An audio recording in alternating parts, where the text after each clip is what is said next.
Čaute, moje meno je Noro a že na východe nič není, poďme si ukázať penzión v obci Remecké Hamre. Tak čaute, poďte ďalej do penziónu Rusty Fox. No a tento penzión ponúka apartmány, takže si ideme nejaký ten apartmán ukázať. Poďme na to.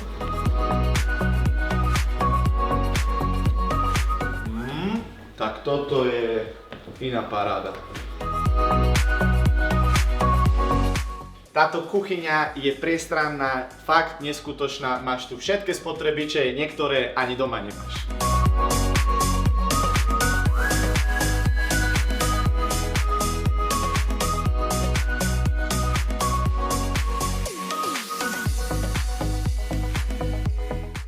Tak, telku si môžeš kúpnúť aj doma, ale večer, keď sa budeš nudiť, zapni si Netflix.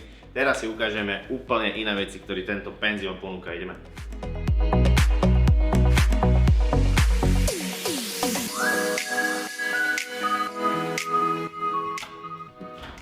Fú, tak táto sala vyzerá fakt, že brutálne. No kamo, tu robia aj vešeľa, takže akože fakt krása.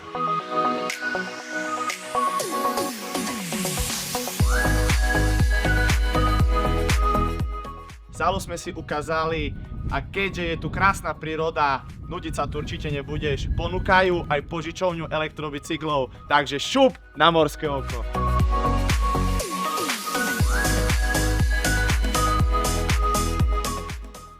Fú, ale mi vyhľadlo po tých bajkoch, po tých športových aktivitách. Samozrejme vieš si tu krásne ugrilovať čokoľvek, na čo budeš mať chuť. Tak je to tá klobasa, máme tu aj nádherný altánok, či už zime, či u lece, nebojše, bo tu si zimno určite nebude. Máme tu vykurovanie, takže bez problémov zapneme, zatopíme, hotovo. Pišta, ty stáť zem po schodoch a určite si sa nevšimnul jednu dôležitú vec. Poď za mnou, uvidíš, odpadneš.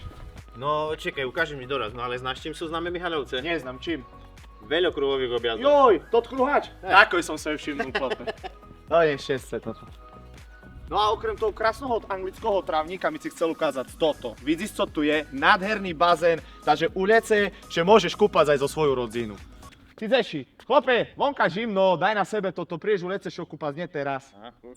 No kamoško, a keď si sebe dumal, že to bazén je tu šicko, to nie je ani zďaleka šicko. Chceš ešte kúpať? Hej. Tá poče kúpať. Pome. Joj, Kamaráde, toto je pre mne. áno, áno, presne som vedel, kamoško. Diguška a tričko, čo by pošlo. Áno.